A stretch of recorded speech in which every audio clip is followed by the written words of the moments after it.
प्रिय मित्रों, जय श्री कृष्ण। मैं हूं आचार्य डॉक्टर विष्णु कुमार मिश्रा, आपका बहुत बहुत स्वागत करता हूं। आज मैं इस वीडियो पर संतान योग को लेकर के चर्चा करूंगा। इस संदर्भ में आपके सामने 3 अलग अलग पार्ट में भाग 1, भाग 2 और भाग 3 प्रस्तुत करूंगा।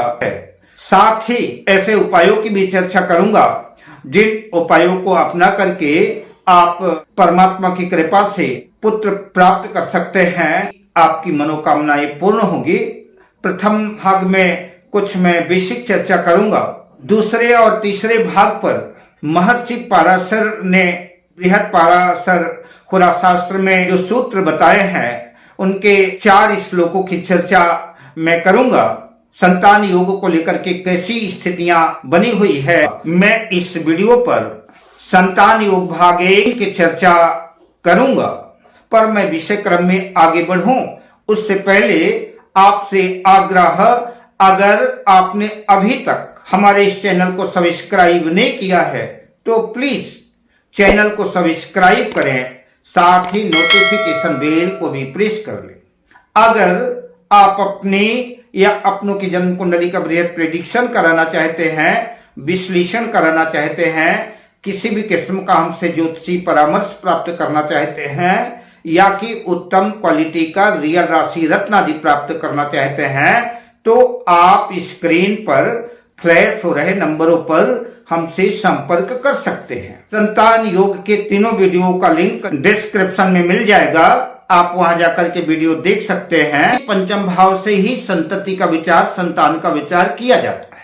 संतान के नैसर्गिक कारक देवगुरु बृहस्पति हैं। अगर जन्म पत्रिका में किसी भी तरह से आपकी जन्म पत्रिका में जो भी पंचम भाव का स्वामी हो, उस पंचम भाव के स्वामी का संबंध अगर देवगुरु बृहस्पति से बनता है, पंचमेश की देवगुरु बृहस्पति के साथ युति संबंध हो या कि दृष्टि संबंध हो, अगर देवगुरु बृहस्पति और पंचमेश का संबंध बनता है तो संतान सुख के लिए यह एक अच्छा संयोग और अच्छा सुखद योग माना जाएगा।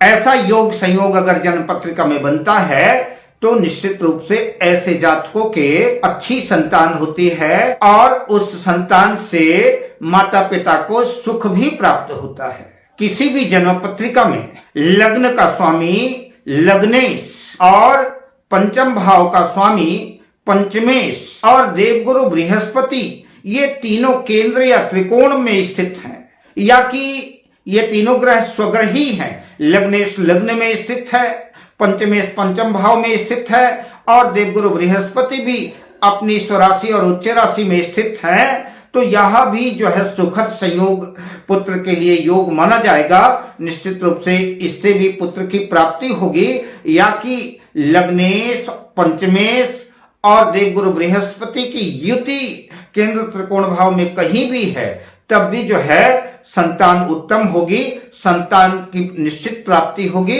और संतान से सुख भी प्राप्त होगा। शास्त्रों में कहा गया है, नष्टात्मजा रविकुजो खलु पंचमस्थो चंद्रात्मज बहुसुताम गुरु भार्गवौ च राहुर्ददास्य मरणम रविजास्य रोगम कन्या निधान मुदरम कुरुते शशांकः। पंचम स्थान में यदि सूर्य या मंगल हो तो यह संतान के लिए शुभ संदेश नहीं है। सूर्य और मंगल पंचम भाव में स्थित होकर के संतान को कष्ट देते हैं। अगर पंचम भाव पर बुध स्थित है, देवगुरु बृहस्पति स्थित हैं या कि शुक्र स्थित हैं तो निश्चित रूप से ऐसी स्त्री अनेक संतान वाली पुत्रवती होती है। ऐसे पुत्र ज्ञानवान, विद्यावान, शिक्षित और सफलता के शिखर को स्पर्श करने वाले होते हैं। और अगर पंचम भाव पर राहु केतु हैं तो ये बार बार गर्भपात करा सकते हैं, मरण करा सकते हैं, पुत्र को मार सकते हैं, संतान को नष्ट कर सकते हैं। जैसा कि श्लोक में कहा भी गया है कि राहुर ददाति मरणम, राहु और केतु संतान को मार देते हैं, गर्भपात करा देते हैं, एबॉर्शन करा देते हैं। शनि अगर पंचम भाव में स्थित है तो नाना प्रकार के विघ्न बाधाएं रोग उत्पन्न कर सकता है। और अगर पंचम भाव पर चंद्रमा स्थित है तो शास्त्रों में कहा गया है अन्या निधान मुद्रम कुरुते शशांकः। ऐसे जातकों के, ऐसी स्त्रियों के कन्या संतति अधिक होती है, कन्या संतान ज्यादा होती है। तो मैंने पहले भाग पर संतान योग के कुछ शास्त्रीय बिंदु आपके सामने रखे। आशा करता हूं मैं आपको समझाने में कामयाब रहा। अगर नहीं समझ में आया होगा तो फिर भी 2 बार, 4 बार, 5 बार वीडियो देखिएगा। निश्चित रूप से आशा करता हूं कि जिन लोगों को ज्योतिष का विषय ज्ञान है उनको निश्चित रूप से ये बात समझ में आ जाएगी।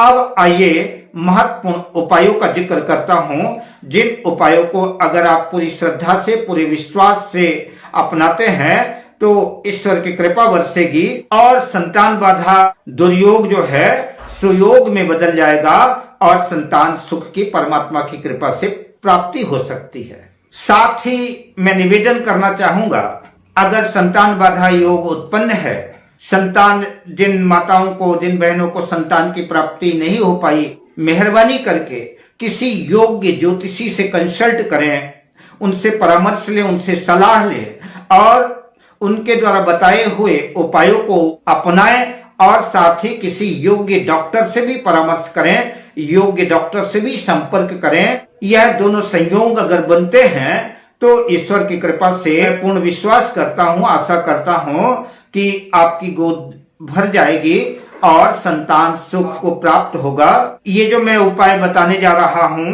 यह अनुभूत उपाय है। कई लोगों पर हमने ये प्रयोग किए हैं, कई लोगों को मैंने ये उपाय बताए हैं और अधिकांशतः लोगों के फोन मेरे पास आए, मुझे सुखद समाचार आया।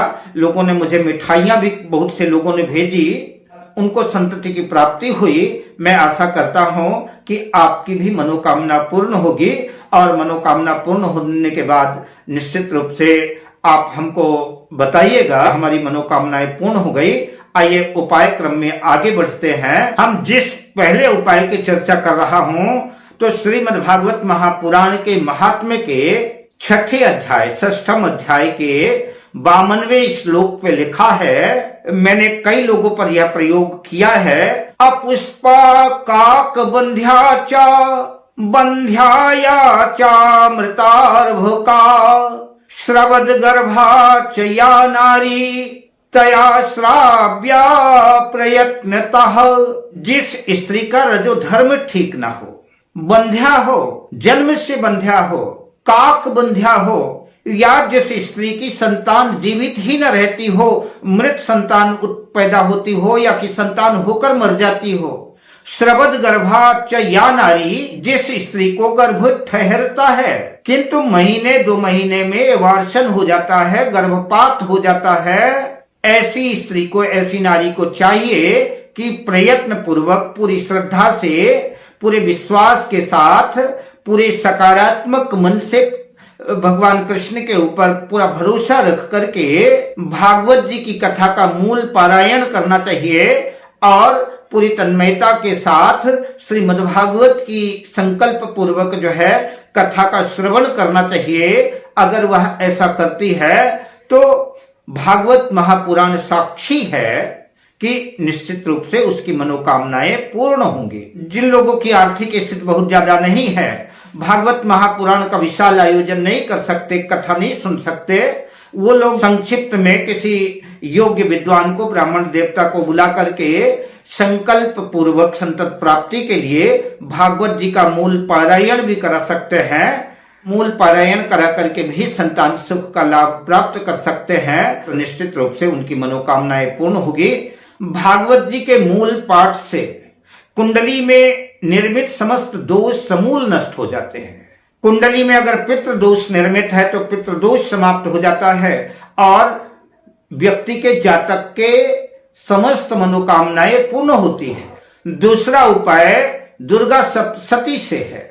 समस्त बाधाओं से मुक्ति प्राप्त कर पुत्र पुत्रादि प्राप्ति के लिए पूरी श्रद्धा से, पूरे विश्वास के साथ, पूरी निष्ठा के साथ हम जो मंत्र बता रहे हैं, इस मंत्र का संपुट लगा करके दुर्गा सप्तशती के 9 पाठ कराएं या स्वयं करें, या कि जब तक मनोरथ पूर्ण ना हो तो धैर्य पूर्वक इस मंत्र का संपुट लगा करके दुर्गा सप्तशती का पाठ करते रहें।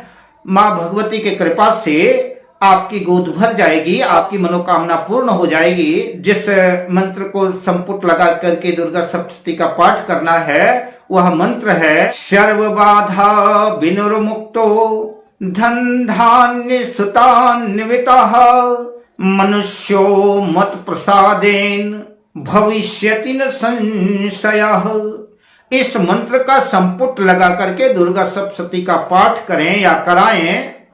यह धर्म, अर्थ, काम और मोक्ष चारों पुरुषार्थों को प्रदान करने वाला अमोघ मंत्र है, सिद्ध मंत्र है। कई लोगों के द्वारा अनुभूत है, आजमाया हुआ है, प्रयोग किया हुआ है। जो भी व्यक्ति, जो भी स्त्री पुरुष जिस भी कामना से श्रद्धा विश्वास के साथ विधि पूर्वक इस मंत्र का संपुट लगा करके दुर्गा सप्तशती का पाठ करता है या कराता है, उसके संपूर्ण मनोरथ पूर्ण हो जाते हैं। उसे उसी भावना और कामना के अनुसार उसको फल मिलता है। ये उपाय करते हैं अगर आप, तो निश्चित रूप से आपकी मनोकामना पूर्ण होगी, संतति की प्राप्ति होगी, संतान सुख मिलेगा। इस बात का अनुभव अगणित पुरुषों को प्रत्यक्ष हो चुका है।